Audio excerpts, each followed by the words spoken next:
망가진 마음도 고칠 수 있나요? 재벌가 상속녀가 물었다. 하지만 정비공은 전혀 다른 뜻으로 알아들었다. 본이 돼서 내려와 주시겠어요? 제 마음을 흔들기 전에요. 자동차 제국. 우진그룹의 상속녀가 자신의 약혼식장에서 웨딩드레스를 입은 채 쏟아지는 빛 속으로 뛰쳐나왔다. 낯선 동네에서 차가 고장나고 기름 묻은 손의 정비공이 그녀의 차를 고쳐주다 무심코 던진 질문이 모든 것을 뒤집어 놓는다.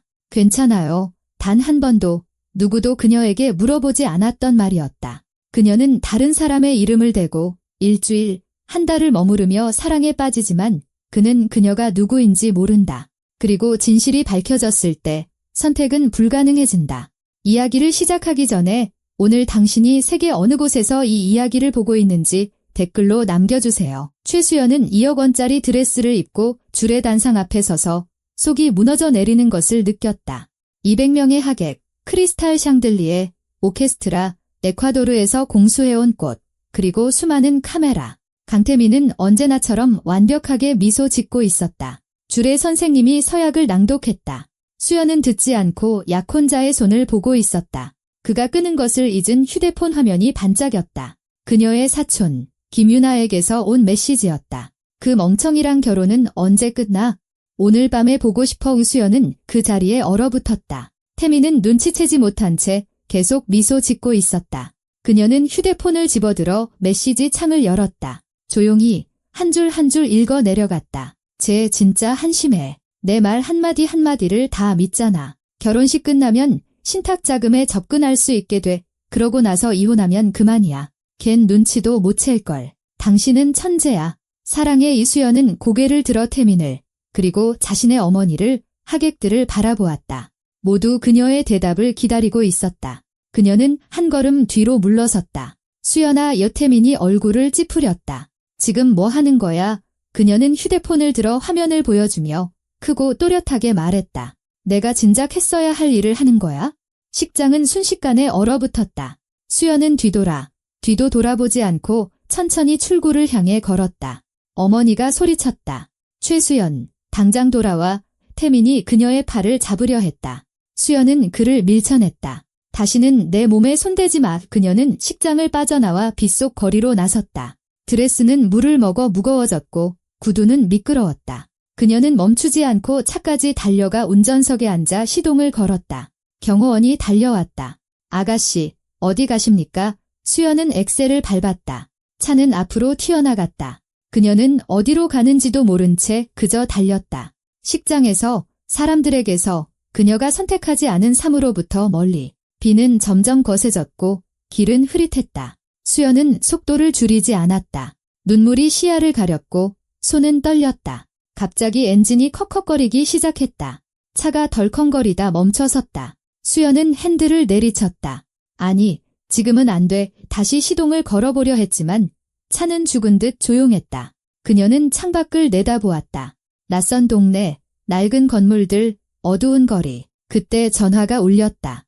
어머니였다. 수연은 전원을 꺼버리고 뒷좌석으로 던져버린 후 차에서 내려 주위를 둘러보았다.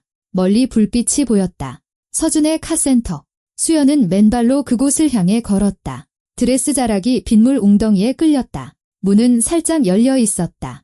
안에서는 기름과 쇠 냄새가 났다. 작업대 뒤에 30살쯤 되어 보이는 남자가 서 있었다. 작업복 차림에 손은 기름때로 더러웠고 머리는 짧았다. 그가 고개를 들다 그녀를 보고는 멈칫했다. 수연도 그 자리에 멈춰섰다. 그들은 한참 동안 서로를 바라보았다. 마침내 그가 물었다. 괜찮아요. 누구냐고 묻지도 않고 무슨 일이냐고 묻지도 않고 그냥 괜찮냐고요. 수연은 목이 메는 것을 느꼈다. 단 한 번도 누구도 그녀에게 이렇게 물어본 적이 없었다. 그녀는 고개를 저었다. 아니요, 안 괜찮아요. 남자는 손을 닦으며 가까이 다가왔다. 차가 고장 났어요. 네, 저기 길가에. 그가 고개를 끄덕였다. 보여줄래요? 수연은 그를 차로 안내했다. 그는 본닛을 열고 손전등을 비추며 내부를 살폈다. 발전기가 나가네요. 교체해야 해요. 시간은 얼마나 걸리죠? 내일 아침까지요. 지금은 부품이 없어요. 동 트는 대로 주문할게요. 수연은 쏟아지는 비와 텅 빈 거리를 바라보았다. 갈 곳이 없어요? 남자는 그녀와 흠뻑 젖은 드레스, 맨발을 번갈아 보았다. 안으로 들어가요? 몸이라도 녹여야죠. 소파가 있으니 하룻밤 지내도 돼요. 수연은 망설였다. 제가 누군지 묻지 않을 건가요? 그는 어깨를 으쓱했다. 내 알바 아니죠? 곤경에 처한 것 같으니 도와주는 것뿐이에요. 나머지는 당신 사정이고 그녀는 안도의 한숨을 내쉬었다. 고마워요. 그들은 카센터로 돌아왔다. 남자는 수건을 꺼내 건넸다. 닦고 갈아입어요. 낡았지만 깨끗한 후드티가 있어요. 수연은 옷을 받아들고 안쪽 작은 방으로 들어가 드레스를 벗었다. 옷걸이에 걸고 커다랗고 따뜻한 후드티를 입고 나왔다. 남자는 테이블 위에 머그잔을 놓았다. 설탕 넣은 따뜻한 보리차예요. 수연은 자리에 앉아 잔을 두 손으로 감쌌다. 이름이 뭐예요? 박서준이에요. 당신은요? 수연은 잠시 생각했다. 1초, 2초. 김미나예요. 서준이 고개를 끄덕였다. 반가워요. 미나 씨. 그들은 조용히 차를 마셨다. 수연은 그를 바라보았다. 그는 그녀를 쳐다보지 않고 공구를 만지작거리며 그녀에게 공간을 내주었다. 이상했다.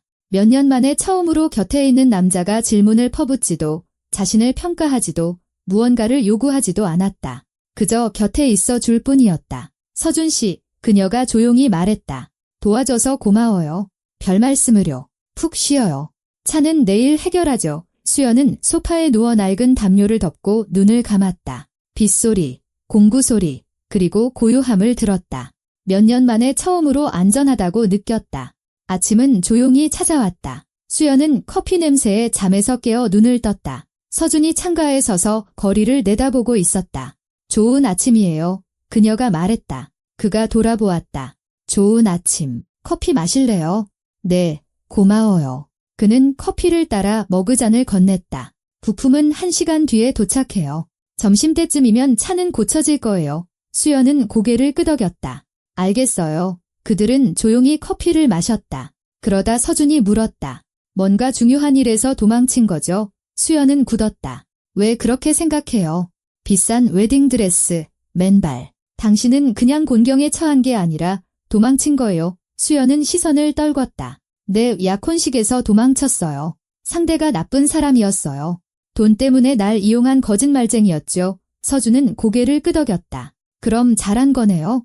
수연이 그를 쳐다보았다. 비난하지 않네요.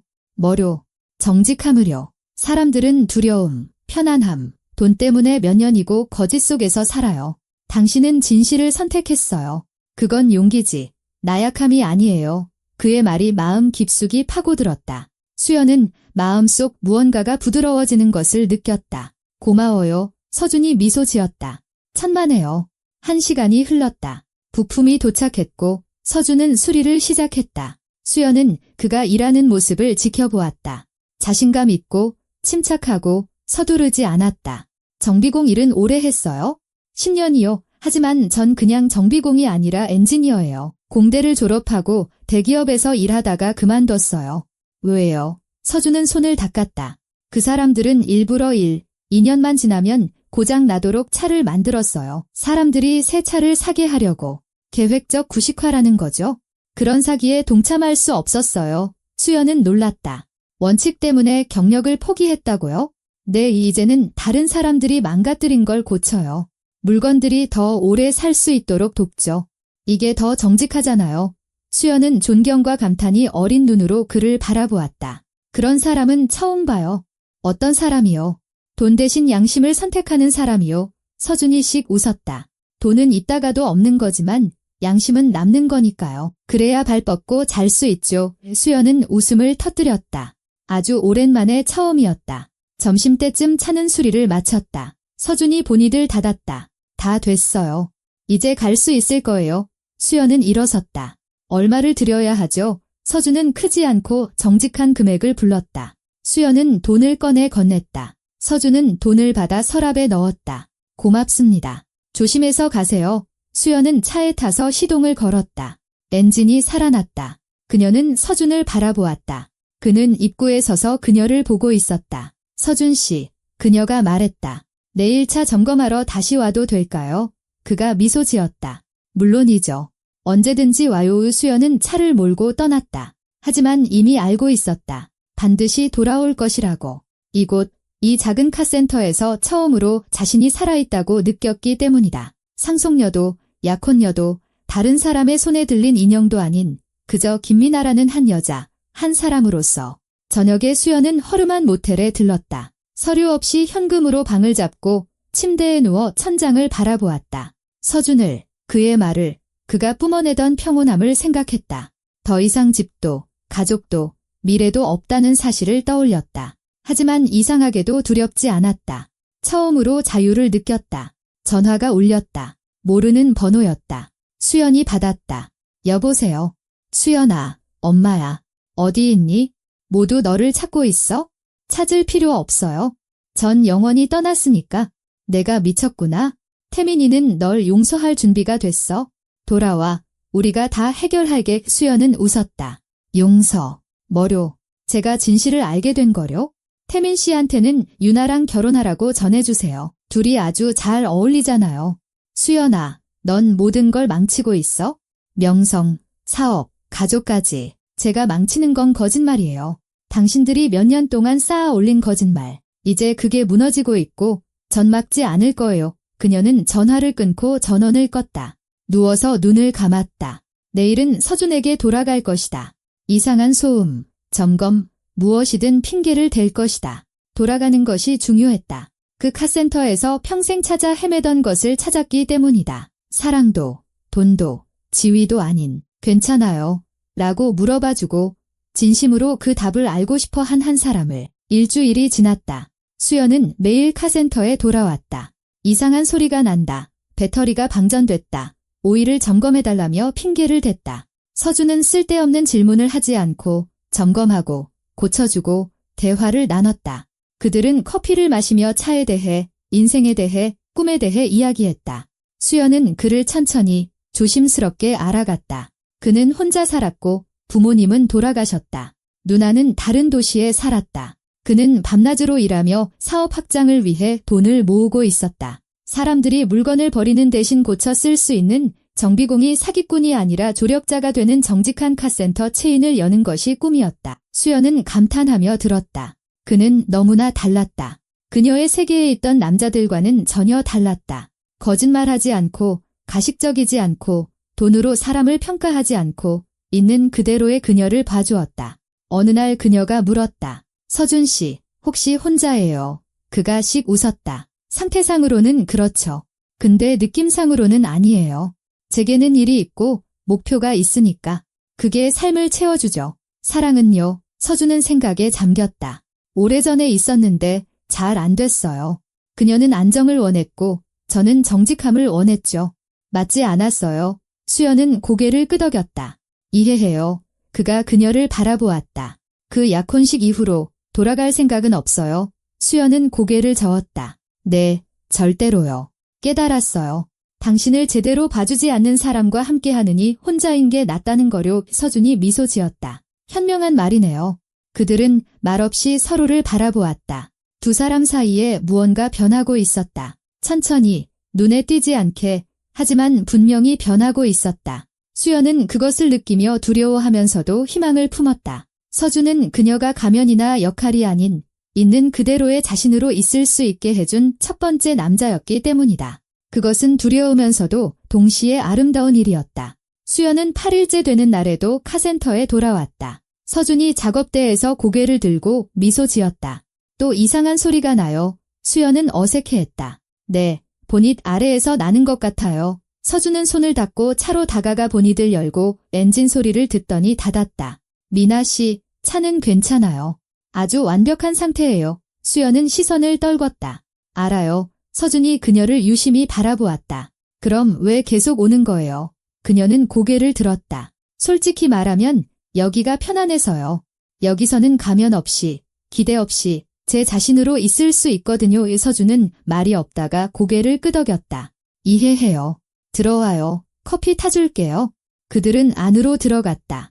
수연은 낡은 의자에 앉았다. 서준은 드리포트에 커피를 내렸다. 미나 씨, 당신이 사실 누구인지 모르고 묻지도 않겠지만 뭔가 크고 위험한 것으로부터 도망치고 있다는 건 알겠어요. 수연은 긴장했다. 왜 그렇게 생각해요? 현금만 쓰고 성은 말하지 않고 모텔에 살면서 집에는 돌아가지 않잖아요. 이건 그냥 약혼자와의 다툼이 아니라 도망이에요. 그가 커피를 따라 건넸다. 비난하는 게 아니라 그냥 알고 싶어요. 안전한 건 맞아요. 수연은 생각에 잠겼다. 모르겠어요. 아마 아닐 거예요. 가족, 약혼자, 경호원들이 저를 찾고 있어요. 왜 돌아가지 않아요? 돌아가면 포로가 될 테니까요. 황금 세장. 아름답고 부유하지만 결국은 세장이죠. 서준이 맞은편에 앉았다. 그럼 당신이 원하는 건 뭐예요? 수연은 창밖을 바라보았다. 진짜로 살고 싶어요. 스스로 선택하고, 일하고, 실수하고, 느끼면서요. 남의 연극에 나오는 인형이 아니라 서준이 고개를 끄덕였다. 그럼 여기서 잠시 머물러요? 앞으로 뭘 할지 결정할 때까지 수연은 놀랐다. 여기 카센터에서요.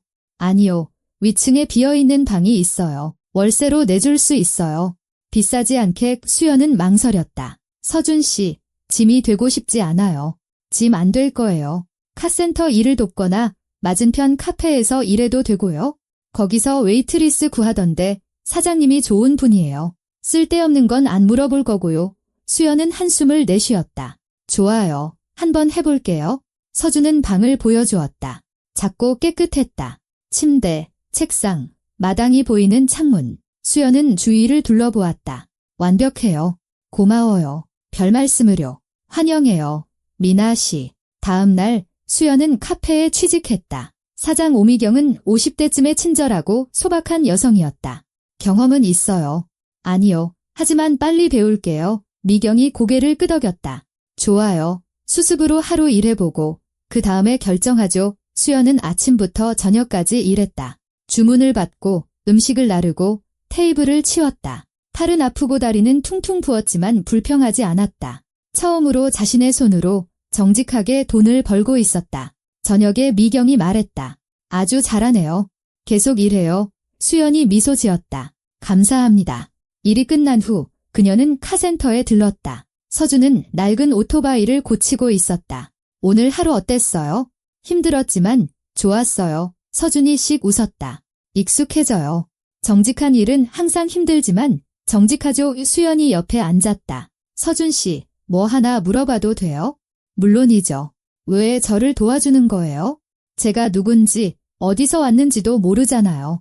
어쩌면 범죄자일 수도 있는데 서준은 공구를 내려놓았다. 그럴 수도 있죠. 하지만 그렇게 보이진 않아요. 전 사람들을 오랫동안 봐왔어요. 범죄자들은 약혼식에서 도망치거나 웨이트리스 일을 구하거나 당신처럼 그렇게 놀란 눈으로 세상을 보지 않아요. 그가 그녀를 바라보았다. 당신은 나쁜 사람이 아니에요. 길을 잃었을 뿐이지. 그건 다른 문제예요. 수연은 목이 메는 것을 느꼈다. 믿어줘서 고마워요. 서준이 고개를 끄덕였다. 천만에요. 일주일이 지났다. 수연은 새로운 삶에 익숙해졌다. 카페에서 일하고 카센터 위층 방에서 살았다. 저녁에는 서준과 대화를 나눴다. 그들은 차, 책, 음악, 인생에 대해 이야기했다. 서준은 어린 시절과 부모님, 꿈에 대해 이야기했다. 수연은 들으며 조심스럽게 자신의 이야기를 조금씩 꺼냈지만 전부는 아니었다. 두려웠기 때문이다. 어느 날 서준이 물었다. 미나 씨, 가족이나 부모님은요? 수연은 긴장했다. 아버지는 돌아가셨고 어머니는 살아계시지만 가깝지 않아요. 왜요? 어머니는 저를 딸이 아니라 사업, 명성, 돈을 위한 도구로 보세요. 서준이 얼굴을 찌푸렸다. 가족이 사랑하는 대신 이용한다는 건 힘든 일이겠네요. 수연이 고개를 끄덕였다. 네, 그래서 약혼자뿐만 아니라 그 모든 시스템으로부터 도망친 거예요. 서준이 그녀의 손을 잡았다. 당신은 강한 사람이에요. 그렇게 할 수 있는 사람은 많지 않아요. 수연은 잡힌 손을 바라보며 빼지 않았다. 가끔은 강하다고 느껴지지 않아요. 싸우는 대신 도망친 겁쟁이 같아요. 도망도 싸움의 일부예요. 가장 정직한 싸움이죠. 당신은 자신을 선택했어요.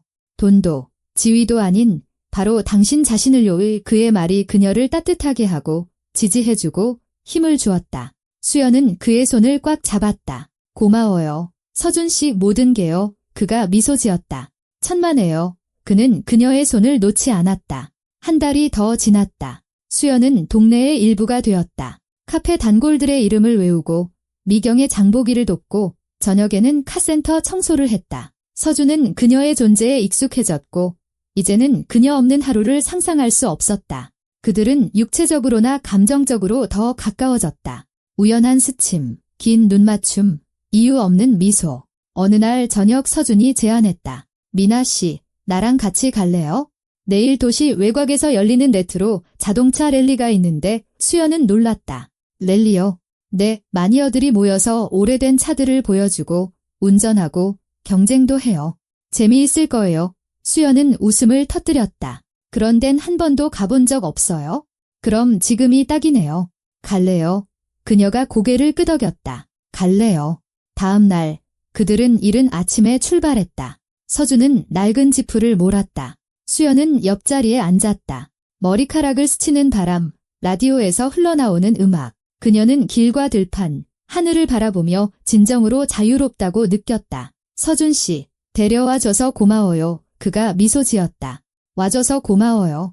랠리는 시끄럽고 화려하고 활기찼다. 수십 대의 오래된 자동차들, 빈티지 옷을 입은 사람들, 60년대 음악. 수연은 차들 사이를 걸으며 감탄하고 사진을 찍었다. 서준은 각 모델의 역사, 기술적인 세부사항, 전설들을 설명해 주었다. 수연은 넋을 잃고 들었다. 차를 정말 사랑하는군요. 서준이 고개를 끄덕였다. 내 차는 정직하거든요. 고장나면 고쳐주고 잘 관리해주면 오랫동안 달려주죠. 거짓말하거나 배신하지 않아요. 수연이 웃었다. 사람들이 그래야 하는 것처럼요. 정확해요. 저녁에는 춤판이 벌어졌다. 라이브 밴드, 레트로 스타일의 음악. 커플들이 등불 아래서 춤을 추고 있었다. 서준이 손을 내밀었다. 춤출래요? 수연은 망설였다. 저 춤 못 춰요. 공식적인 무도회 말고는 춰본 적이 없어서. 여기선 규칙 같은 거 필요 없어요. 그냥 움직이고 음악을 느끼면 돼요. 그녀는 그의 손을 잡았다. 그들은 즉석에서 만들어진 댄스 플로어로 나갔다. 서준이 그녀를 안았다. 조심스럽게, 소중하게. 그들은 음악의 리듬에 맞춰 천천히, 가깝게 움직였다. 수연은 눈을 감고 그의 어깨에 머리를 기댔다. 그의 온기, 숨결, 심장 박동을 느꼈다. 그것은 옳고, 안전하고, 진짜였다. 음악이 끝났고 그들은 멈췄지만 서로를 놓지 않았다. 서준이 그녀의 눈을 바라보았다. 미나 씨, 할 말이 있어요. 수연은 숨을 멈췄다. 뭔데요?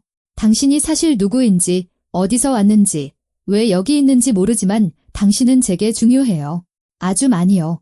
그래서는 안 될 만큼. 수연은 심장이 멎는 것 같았다. 서준 씨, 지금 대답할 필요 없어요. 그냥 알아줘요. 내가 곁에 있는 한, 당신은 혼자가 아니에요. 그는 몸을 숙여 그녀에게 부드럽고 조심스럽게 입을 맞췄다. 수연은 잠시 굳었다가 이내 그의 목을 감싸 안으며 응답했다. 그들은 음악 아래, 별빛 아래서 오랫동안 입을 맞췄다. 과거도, 미래도, 수연이 숨기고 있는 진실도 모두 잊은 채 그 순간에는 오직 그들 둘만이 함께 존재했다. 늦은 밤에 돌아와 카센터 앞에 멈췄다. 수연은 떠나고 싶지 않았고 서준은 보내고 싶지 않았다. 오늘 밤은 우리 집에 있어요. 그가 조용히 말했다. 수연은 고개를 끄덕였다. 그들은 그의 작고 소박하지만 깨끗한 아파트로 올라갔다. 서준이 차를 끓였다. 그들은 소파에 나란히 앉아 손을 잡고 말이 없었다. 서준 씨, 제가 말해야 할 게 자니 괜찮아요. 그가 말을 막았다. 지금은 아니에요. 당신의 비밀을 알고 싶지 않아요. 그냥 당신과 함께 있고 싶어요. 여기서, 지금 우수연은 그에게 기댔다. 고마워요. 그들은 동이 틀 때까지 서로를 안고 앉아 있었다. 사랑을 나누지는 않았지만 그저 함께 서로를 붙잡고 있었다. 그것은 섹스보다 더 중요하고 더 깊고 더 정직했다. 아침에 수연은 그의 품에서 깨어났다. 잠든 서준의 얼굴을 바라보며 손으로 뺨을 쓸었다.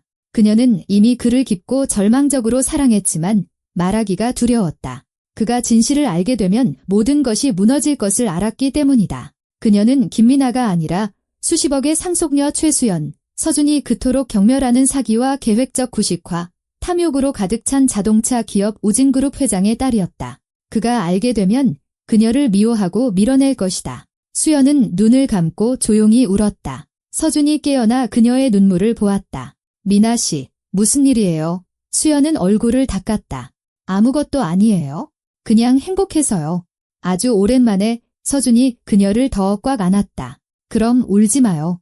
행복은 눈물을 필요로 하지 않으니까. 하지만 수연은 알고 있었다. 그 행복이 거짓 위에 세워졌을 때는 눈물이 필요하다는 것을. 그녀의 행복은 바로 그렇게 연약하고 일시적이며 파멸이 예정되어 있었다. 하지만 멈출 수도 떠날 수도 없었다.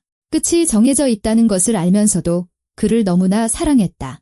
또 일주일이 지났다. 수연과 서준은 떨어질 수 없는 사이가 되었다. 함께 일하고 함께 저녁을 먹고 서로를 안고 잠들었다. 말로 감정을 표현하지는 않았지만 매일 모든 행동으로 보여주었다. 수연은 살아있음을, 진짜 자신임을, 사랑받고 있음을 느꼈지만 과거의 그림자는 그녀를 놓아주지 않았다. 어느 날 저녁, 서준이 부품을 구하러 나간 사이 한 여자가 카페로 들어왔다. 비싼 정장, 차가운 눈, 익숙한 얼굴. 수연은 그 자리에 얼어붙었다. 어머니였다. 최은희 회장이 그녀의 테이블로 걸어와 앉았다. 오랜만이구나, 수연아. 수연의 얼굴이 창백해졌다. 어떻게 찾았어요? 탐정, CCTV, 인맥. 내가 나에게서 숨을 수 있을 거라고 생각했니? 최 회장은 경멸 어린 눈으로 주위를 둘러보았다. 이게 내 새로운 삶이니? 싸구려 카페 웨이트리스, 정비공과의 동거라. 수연은 주먹을 꽉 쥐었다. 이건 제 삶이에요. 정직하고 자유로운 삶. 자유롭다고? 최 회장은 비웃었다. 넌 가짜 이름으로 살고 있잖니? 숨어 지내면서. 그건 자유가 아니라 도피야. 황금 세장보다는 도피가 나아요. 최 회장이 몸을 앞으로 숙였다. 수연아, 가난 코스프레는 그만둬. 집으로 돌아와. 태민이는 용서할 생각이 있단다. 결혼식은 미루자. 반년 뒤에 조용히. 언론 몰래 치르면 돼. 수연은 웃음을 터뜨렸다. 용서요. 뭐료? 제가 진실을 안 거려? 히스테리 부린 것, 도망친 것, 하객들 앞에서 망신 준 것. 전 절대로 돌아가지 않아요. 최 회장은 봉투를 꺼내 테이블 위에 놓았다. 그럼 이거라도 서명해. 상속, 성, 모든 걸 영원히 포기하는 각서다. 수연은 봉투를 받아 열었다. 권리 포기, 재산 포기, 가족과의 관계를 영원히 끊는다는 내용이었다. 그녀는 어머니를 바라보았다. 지금 바로 서명할게요. 최 회장은 굳었다. 진심이니? 네, 물론이죠. 수연은 펜을 꺼내 모든 페이지에 빠르고 단호하게 서명한 후 봉투를 돌려주었다. 여기요. 이제 전 당신에게서, 돈에게서, 거짓말에게서 자유로워요. 최 회장은 봉투를 받아들고 천천히 일어섰다. 후회하게 될 거다. 돈도, 보호막도, 미래도 없이 혼자 남게 되면. 수연이 미소 지었다. 제겐 미래가 있어요. 저를 사랑해주는 사람과 함께하는 정직한 미래요. 제 돈이 아니라 저라는 사람을요. 최 회장은 차갑게 쏘아붙였다. 그 남자는 내가 누군지도 모르잖니? 진실을 알게 되면 다른 사람들처럼 널 버릴 거다. 그녀는 뒤돌아 떠났다. 수연은 홀로 남았다. 손이 떨리고 심장이 마구 뛰었다. 그녀는 해냈다. 자유를 위해, 서준을 위해 모든 것을 포기했다. 하지만 어머니의 말 한마디는 옳았다. 서준은 진실을 몰랐다. 그리고 그가 알게 되면 수연은 눈을 감았다. 지금 당장 말해야 했다. 그가 다른 사람에게서 듣기 전에. 저녁에 서준이 돌아왔을 때 수연은 그를 방으로 불렀다. 서준 씨, 할 말이 있어요. 아주 중요한 얘기예요. 그가 옆에 앉았다. 들을게요. 수연은 깊게 숨을 들이마셨다. 전 처음부터 당신에게 거짓말했어요. 서준이 미간을 찌푸렸다. 뭐에 대해서요? 모든 거요. 제 이름은 김미나가 아니에요. 제 이름은 최수연이에요. 최수연. 서준은 그 자리에 얼어붙었다. 최수연이라고. 우진 자동차에. 수연이 고개를 끄덕였다. 네, 제가 그 회사 회장의 딸이고 상속녀예요. 모든 것을. 서준은 일어나 창가로 걸어갔다. 당신이 그 회사 상속녀라고? 한철 신으면 버려야 하는 차를 만들고 사람들을 속이는 그 회사? 네, 하지만 전 관여하지 않았어요. 제대로 알지도 못했고요. 몰랐다고. 그가 획 돌아섰다. 당신은 그 돈으로 살고 그 회사 옷을 입고 그 회사 차를 몰았잖아. 수연의 얼굴이 창백해졌다. 서준 씨, 전 그들로부터 떠났어요. 상속도 포기했고요. 오늘 서류에 서명했어요. 전 더 이상 우진그룹 사람이 아니라 그냥 최수연이에요. 서준은 그녀를 오랫동안 차갑게 바라보았다. 당신은 한 달 동안 매일 나에게 거짓말했어. 내 눈을 보면서. 당신을 잃을까 봐 두려웠어요. 그래서 신뢰를 잃었군. 그게 더 최악이야. 수연은 울음을 터뜨렸다. 미안해요. 제발. 그러려던 게 아니었어요. 그냥 너무 무서웠어요. 서준은 고개를 저었다. 생각할 시간이 필요해. 제발 나가줘. 수연은 천천히 일어나 문으로 걸어갔다. 뒤돌아보며 말했다. 서준 씨, 난 당신을 정말로 사랑해요. 이건 거짓말이 아니에요. 그는 대답하지 않고 창밖으로 고개를 돌렸다. 수연은 문을 닫고 나와 벽에 기댄 채 바닥으로 주저앉았다. 조용히 절망적으로 울었다. 거짓말 때문에, 두려움 때문에, 진실을 더 일찍 말할 용기를 내지 못했던 자신 때문에 그를 잃었다. 이제는 너무 늦어버렸다. 사흘이 지났다. 수연은 방에서 나오지 않고 침대에 누워 천장만 바라보았다. 먹지도 거의 잠들지도 못하고 오직 서준과 모든 것이 어떻게 무너졌는지 진실을 더 일찍 말할 수 있었지만 그러지 못했고 이제 그 대가를 치르고 있다는 생각만 했다. 나흘째 되는 날 문을 두드리는 소리가 났다. 수연은 대답하지 않았다. 문이 열리고 카페 사장 미경이 들어왔다. 수연 씨, 그만하면 됐어. 일어나서 일하러 가 아니면 뭐라도 좀 먹든가. 이 수연은 벽 쪽으로 돌아 누웠다. 못해요. 저 좀 내버려 두세요. 미경은 침대 가장자리에 앉았다. 서준 씨한테 다 들었어. 내 거짓말, 가족 얘기, 전부. 수연은 긴장했다. 그리고 뭐라고 하던가요? 화가 난다고, 속은 기분이라고 했어. 하지만 너를 그리워한다고도 했어? 수연이 돌아 누웠다. 정말요. 미경이 고개를 끄덕였다. 잠도 못 잔대. 밤낮으로 일만 하고 공구를 부수고 자기 자신한테, 너한테, 세상 모든 것에 화를 내고 있어. 수연이 힘없이 말했다. 전 어떻게 해야 하죠? 시간을 주고 내가 변했다는 걸 보여줘. 말이 아니라 행동으로. 어떻게요? 여기서 계속 살아. 일하고. 내가 되고 싶었던 사람이 돼. 상속녀도 부자도 아닌 그가 사랑했던 그냥 최수연으로. 수연은 눈물을 닦았다. 만약 그가 용서하지 않으면요. 미경은 어깨를 으쓱했다. 그럼 적어도 넌 끝까지 정직하게 노력했다는 걸 알게 되겠지. 수연이 고개를 끄덕였다. 좋아요. 해볼게요. 다음 날 수연은 카페로 돌아와 아침부터 저녁까지 일했다. 주문을 받고 테이블을 치우고 설거지를 했다. 저녁에는 카센터 앞을 지나며 창 안을 들여다보았다. 서준은 고개도 들지 않고 일만 했다. 그녀를 보지 못했다. 수연은 혼자 방으로 돌아갔다. 그렇게 일주일이 또 일주일이 지났다. 수연은 침묵과 외로움, 사라지지 않는 고통에 익숙해졌지만 계속 살고, 일하고, 희망을 품었다. 어느 날 저녁, 카페에 한 남자가 들어왔다. 익숙한 얼굴, 강태민이었다. 수연은 카운터 옆에서 얼어붙었다. 태민은 그녀를 보고 비웃으며 다가왔다. 최수연, 이런 데서 만나네. 수연은 허리를 폈다. 여긴 어떻게 왔어? 찾아왔지. 내 어머니가 어디 있는지 알려주더군.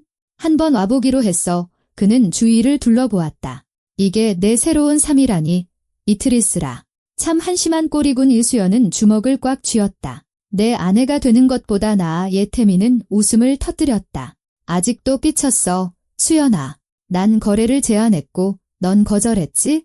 내 자유야. 거래. 결혼을 거래라고 부르는구나. 그럼 뭐라고 부르는데? 우리 세계에선 모든 게 거래야? 돈, 지위, 인맥. 사랑은 가난한 사람들을 위한 동화고. 수연은 혐오스러운 눈으로 그를 쳐다보았다. 당장 나가. 태민이 가까이 몸을 숙였다. 안 그러면 어쩔 건데? 내 정비공이라도 부를 건가?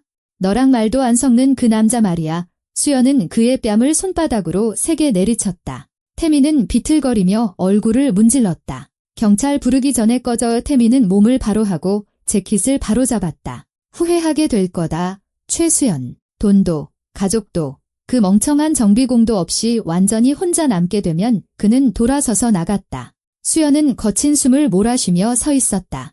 손이 떨렸다. 미경이 다가왔다. 괜찮아. 수연은 고개를 끄덕였다. 네, 괜찮아요. 하지만 그건 거짓말이었다. 아무것도 괜찮지 않았다. 태민의 말이 머릿속에 박혔다. 혼자 남게 될 거라고. 어쩌면 그가 오를지도 몰랐다. 어쩌면 그녀는 정말로 모든 것을 잃었을지도. 저녁에 수연은 평소처럼 카센터 앞을 지나 집으로 갔다. 이번에는 서준이 입구에 서서 담배를 피우며 하늘을 보고 있었다. 그가 그녀를 보았지만 고개를 돌리지 않았다. 수연은 멈춰 섰다. 그들은 말없이 서로를 바라보았다. 마침내 서준이 말했다. 강태민이 왔었다고 들었어요. 수연이 고개를 끄덕였다. 네, 때렸다면서요. 네, 서준이 희미하게 미소 지었다. 잘했어요. 수연이 한 걸음 다가섰다. 서준 씨, 저는 난이 됐어요. 그가 손을 들었다. 아직 화가 나요. 그냥 용서할 수도, 당신이 거짓말했다는 걸 잊을 수도 없어요. 수연은 시선을 떨궜다. 이해해요. 서준은 담배를 껐다. 하지만 당신이 그리워요. 대화도, 당신이 세상을 보는 방식도. 수연은 눈물이 가득한 눈을 들었다. 저도 정말 많이 그리워요. 서준은 한숨을 쉬었다. 나 자신을, 당신을, 우리를 정리할 시간이 더 필요해요. 얼마나요? 모르겠어요. 하지만 가지 마요. 여기 있어요. 일하고, 살고. 어쩌면 언젠가 당신이 정말로 변했다는 걸 내가 이해하게 될지도 모르죠. 수연이 고개를 끄덕였다. 필요한 만큼 있을게요. 서준은 그녀를 오랫동안 따뜻하게 바라보았다. 잘 자요. 수연 씨. 잘 자요. 서준 씨. 그녀는 떠났지만 몇 주 만에 처음으로 희망을 느꼈다. 그는 용서하지 않았지만 쫓아내지도 않았다. 그녀를 그리워하고 생각하고 있었다. 어쩌면 아직 모든 것이 끝난 게 아닐지도 몰랐다. 한 달이 지났다. 수연은 계속 일하고 검소하게 살며 한 푼 한 푼 모았다. 가끔 길에서 서준을 마주치면 짧고 정중하게 인사했지만 그 이상은 없었다. 하지만 그녀는 얼음이 녹고 있음을 느꼈다. 느리지만 분명히. 어느 날 저녁 서준이 카페에 들어와 자리에 앉아 커피를 주문했다. 수연이 다가가 주문한 것을 가져다 주었다. 커피 나왔습니다. 좋아하시는 대로 설탕 없이요. 서준이 씩 웃었다. 기억하네요. 당연히 기억하죠. 그녀는 허락도 없이 과감하게 맞은편에 앉았다. 서준 씨, 뭐 하나 물어봐도 돼요? 물론이죠. 아직도 화났어요. 서준은 생각에 잠겼다. 화난 건 아니에요. 실망했어요. 그게 더 나쁘죠. 분노는 지나가지만 실망은 남으니까. 이수연이 고개를 끄덕였다. 이해해요. 하지만 말하고 싶어요. 저는 더 이상 거짓말하던 그 최수연이 아니에요. 전 정말로 변했어요. 제 돈으로 살고 정직하게 일하고 숨거나 가식적으로 굴지 않아요. 그냥 저예요. 가면도 성도 없는 예서준은 그녀를 바라보았다. 좋은 일이네요. 하지만 전 말보다 더한 게 필요해요. 이게 일시적인 게 아니라 영원하다는 걸 볼 시간이 필요해요. 수연이 그의 손을 잡았다. 필요한 만큼 시간을 줄게요. 당신이 믿을 때까지 곁에 있을게요. 서준은 손을 빼지 않고 꽉 잡았다. 좋아요. 그들은 말없이 한 달 만에 처음으로 손을 잡고 앉아 있었다. 이것은 어떤 말보다도 중요했다. 일주일 후 동네의 모든 것을 바꿔놓은 사건이 일어났다. 카센터 맞은편 낡은 집에 밤에 불이 났다. 안에는 아이들이 있는 가족이 살고 있었다. 주민들이 거리로 뛰쳐나와 소리치며 소방서에 전화했다. 서준이 가장 먼저 뛰쳐나와 연기와 불길을 보았다. 그는 망설임 없이 안으로 뛰어들었다. 수연이 뒤따라 나와 연기 속으로 사라지는 그의 등을 보았다. 서준 씨, 안 돼요. 하지만 그는 듣지 못하고 불 속으로 사라졌다. 1분, 2분, 3분이 흘렀다. 수연은 심장이 미친 듯이 뛰고 다리가 말을 듣지 않는 채 서 있었다. 마침내 서준이 아이를 안고 나타났다. 온몸이 검댕투성이에 기침을 하면서 아이를 엄마에게 넘겨주고는 돌아섰다. 위층에 한 명 더 있어. 수연이 그의 팔을 붙잡았다. 가지 마요. 집이 무너지고 있어요. 서준이 그녀를 보았다. 가야만 해. 그는 뿌리치고 다시 달려 들어갔다. 수연은 비명을 질렀지만 그는 멈추지 않았다. 긴 초들이 흘렀다. 연기는 짙어지고 불길은 커졌으며 대들보가 무너지는 굉음과 비명이 들렸다. 수연이 문으로 달려들자 이웃들이 그녀를 붙잡았다. 들어가면 죽어. 수연은 몸부림치며 울고 그의 이름을 외쳤다. 그때 갑자기 그가 여자아이를 안고 간신히 기어나왔다. 이웃들이 아이를 받아들고 서준을 끌어냈다. 수연은 그의 옆에 쓰러져 그를 껴안았다. 살아있어요. 세상에 살아있었군요. 서준은 기침을 하며 그녀를 마주 안았다. 살아있어. 괜찮아. 소방차와 구급차가 도착했다. 서준은 병원으로 실려갔다. 수연은 뒤따라가 복도에 앉아 기다리며 기도했다. 1시간 후 의사가 나왔다. 괜찮습니다. 가벼운 연기 흡입과 일도 화상입니다. 며칠 뒤면 퇴원할 수 있을 겁니다. 수연은 안도의 한숨을 내쉬며 안도감에 울음을 터뜨렸다. 들어가 봐도 될까요? 네, 잠시만요. 수연은 병실로 들어갔다. 서준은 침대에 누워 창백하고 지쳐 보였지만 살아있었다. 그는 그녀를 보고 희미하게 미소 지었다. 왔네요. 수연 씨, 그녀는 다가가 옆에 앉아 그의 손을 잡았다. 바보같이 죽을 뻔했잖아요. 그럴 뻔했지만 안 죽었잖아요. 왜 그렇게 위험한 짓을 했어요? 서준이 그녀를 바라보았다. 그냥 지나칠 수 없었으니까. 위험한 걸 알면서도 아이들을 내버려 둘 수 없었어요. 알잖아요. 내가 이런 사람인 거 다르게 행동할 수가 없어요. 수연은 울었다. 알아요. 그래서 당신을 사랑하는 거예요. 바로 그것 때문에, 정직함 때문에 다른 사람의 고통을 외면하지 않는 당신을요. 서준이 그녀의 손을 꽉 잡았다. 수연 씨, 난 이미 오래전에 당신을 용서했어요. 그냥 말하기가 두려웠을 뿐이에요. 다시 실수할까 봐. 하지만 오늘 불길 속에서 깨달았어요. 인생은 원망하며 살기엔 너무 짧다는 걸. 어떤 일이 있더라도 당신과 함께하고 싶어요. 수연은 그에게 기대어 울면서 동시에 웃었다. 저도요. 정말로요. 서준이 그녀에게 입을 맞췄다. 길고 부드럽게. 기다리게 해서 미안해요. 기다릴 가치가 있는 사람이었어요. 그들은 서로를 꼭 껴안았다. 창밖으로 새벽이 밝아오고 있었다. 새로운 날, 새로운 삶, 거짓도 원망도 없이 오직 진실과 사랑만이 있는 사흘 뒤 서준은 퇴원했고 온 동네 사람들이 그를 맞았다. 사람들은 감사 인사를 하고 그를 껴안으며 영웅이라 불렀다. 서준은 쑥스러워하며 손사래를 쳤다. 전 그냥 해야 할 일을 했을 뿐이에요. 수연은 그의 곁에 서 있었다.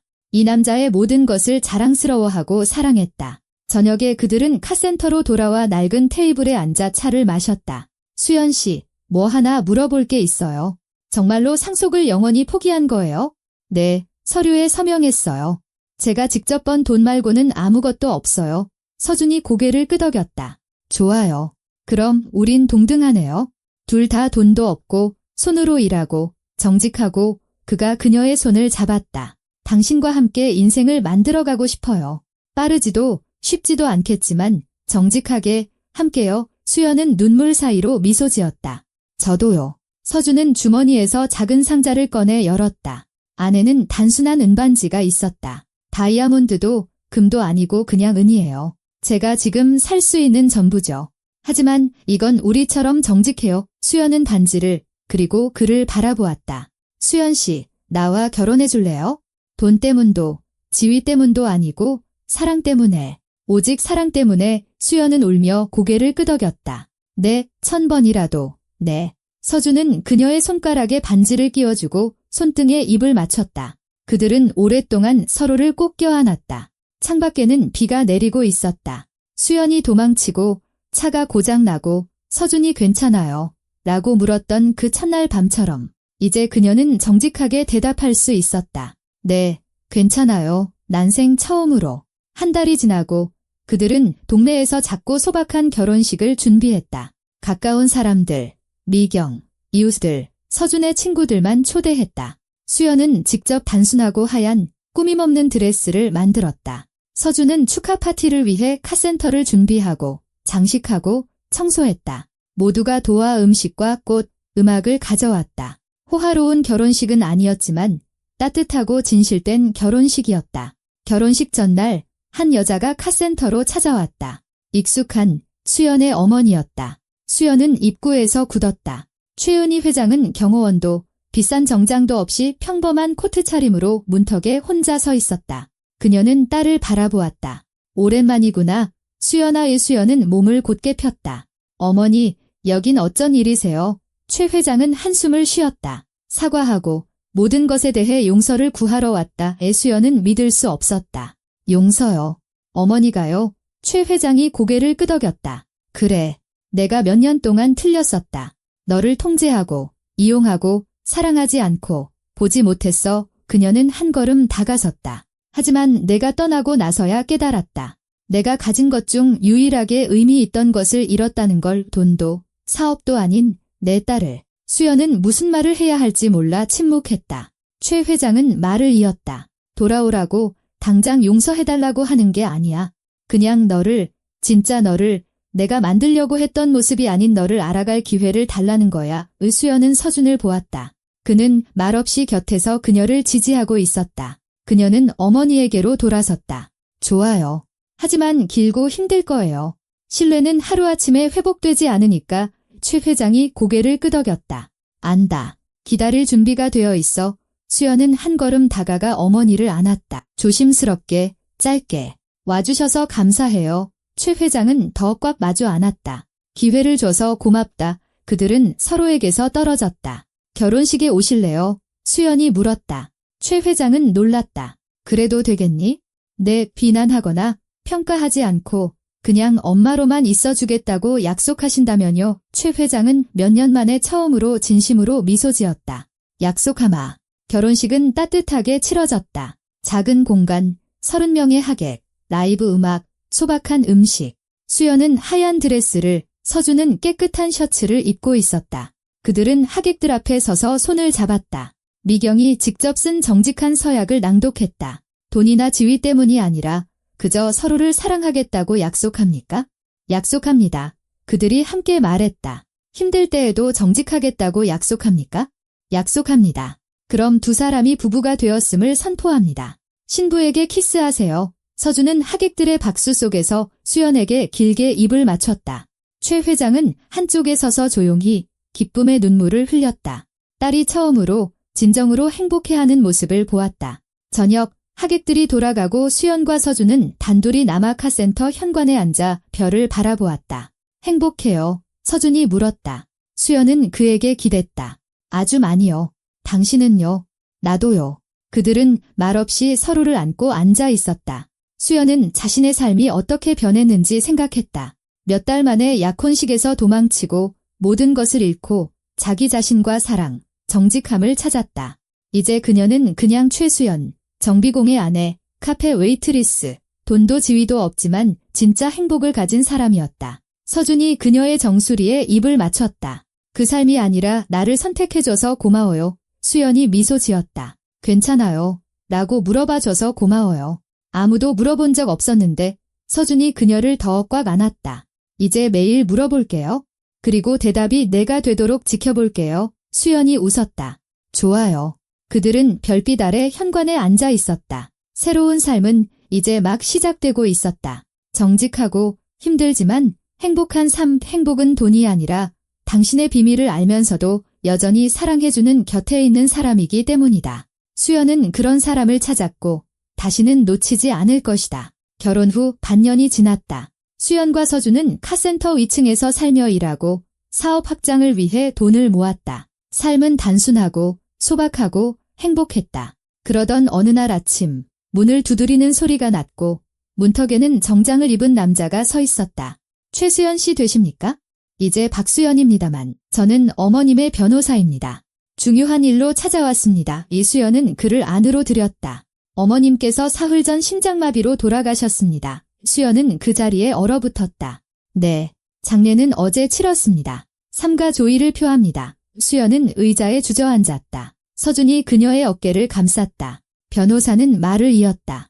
유언장이 있습니다. 어머님께서는 모든 것을 당신에게 남기셨습니다. 회사, 돈, 전부요. 수연이 고개를 들었다. 하지만 전 상속을 포기했는데요. 어머님께서 결혼식 후에 그 서류들을 파기하셨습니다. 당신이 유일한 상속인입니다. 그는 테이블 위에 서류철을 놓았다. 내일 오전 10시에 이사회 회의가 있습니다. 당신을 기다릴 겁니다. 그는 떠났다. 수연은 오랫동안 울었다. 서준이 곁을 지켰다. 나 이제 이걸로 뭘 해야 하죠? 스스로 결정해요. 하지만 기억해요. 돈이 당신을 나쁘게 만드는 게 아니야. 그걸 어떻게 쓰느냐가 당신을 나쁘게 만들지. 아침에 수연은 회의에 갔다.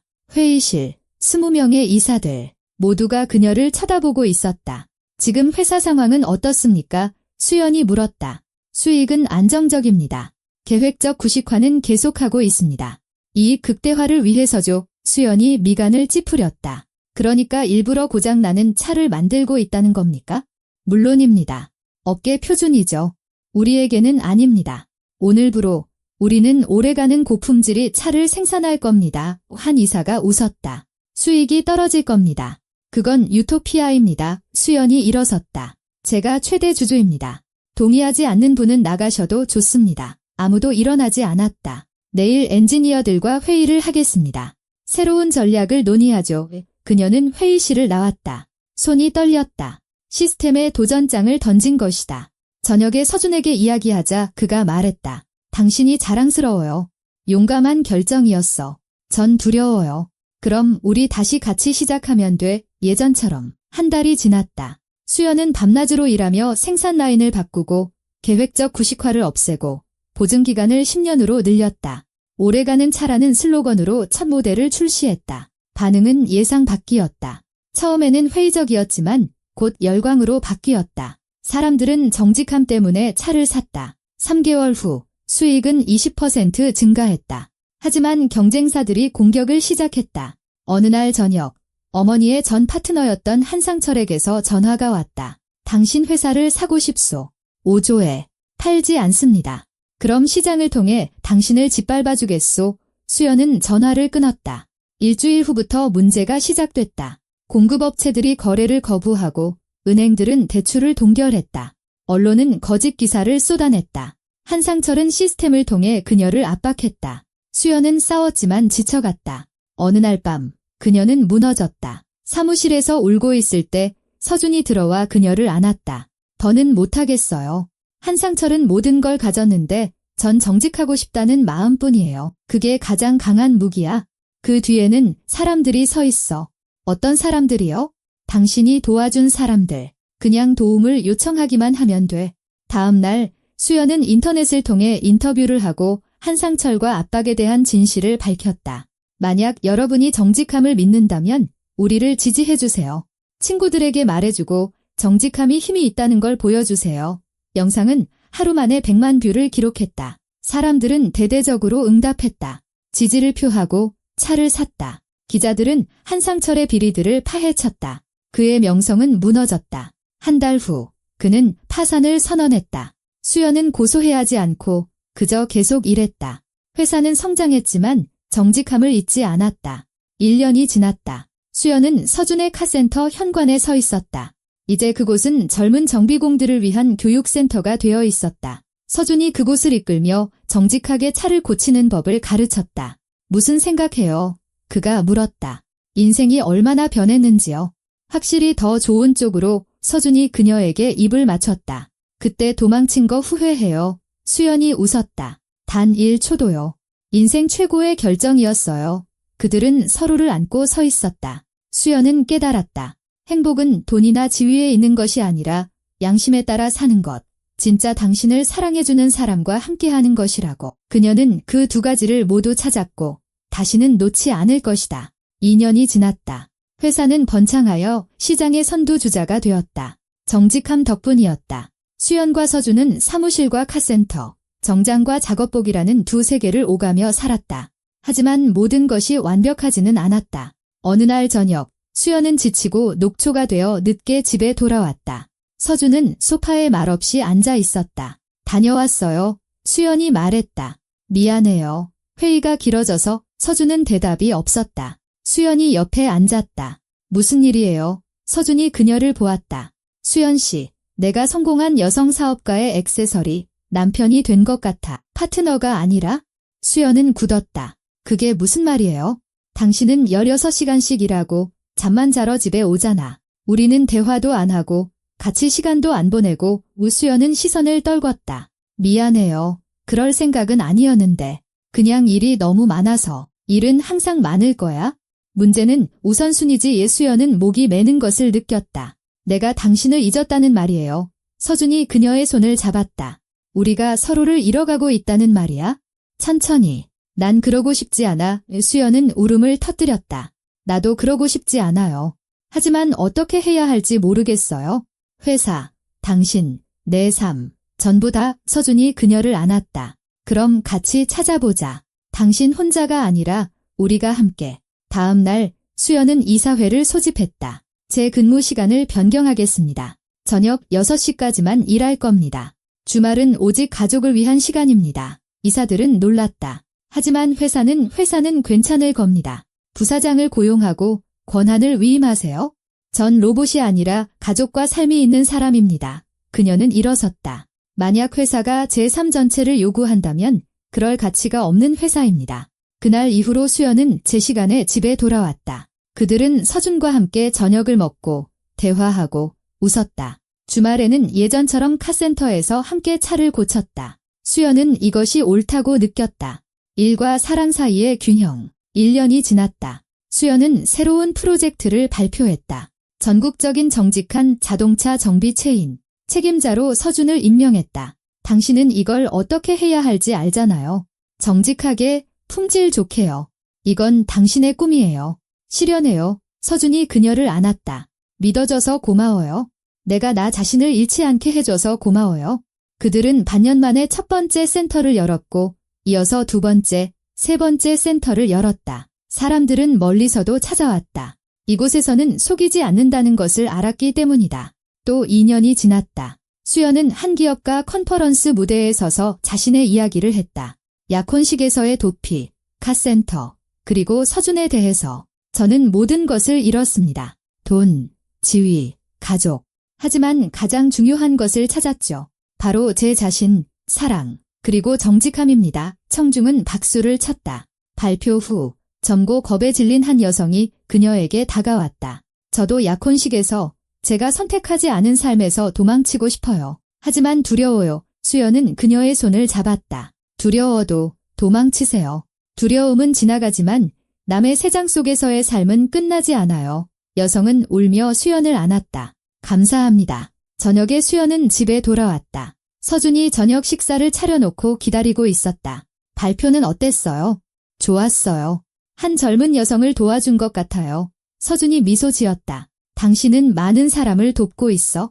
그냥 정직하게 사는 것만으로도. 수연이 옆에 앉았다. 서준 씨, 그 첫날 밤 기억나요? 내가 빗속에서 카센터에 왔던 날. 어제 일처럼 기억나죠? 당신이 물었잖아요. 괜찮아요. 라고. 아무도 물어본 적 없었는데 서준이 그녀의 손을 잡았다. 그럼 지금은 뭐라고 대답할래요? 수연이 미소 지었다. 네, 괜찮아요. 난생 처음으로, 진심으로요. 그들은 서로를 꼭 껴안았다. 창밖에는 그때처럼 비가 내리고 있었다. 하지만 이제 수연은 비로부터 도망치지 않았다. 남편과 함께 따뜻하고 사랑이 가득한 집에 앉아 있었다. 인생은 완전히 변했지만 그것은 돈이나 성공 때문이 아니었다. 단 하나의 질문, 한 사람, 하나의 선택 때문이었다. 수연은 거짓 대신 정직을, 세장 대신 자유를, 계산 대신 사랑을 선택했다. 그리고 그것이 그녀와 서준, 그리고 그들의 이야기에서 영감을 받은 수백 명의 사람들을 위해 모든 것을 바꾸어 놓았다. 때로는 한 번의 도피가 운명을 바꾸고, 때로는 빗속의 하룻밤이 새로운 삶의 시작이 된다. 수연은 자신의 삶을 찾았고, 다시는 놓치지 않을 것이다.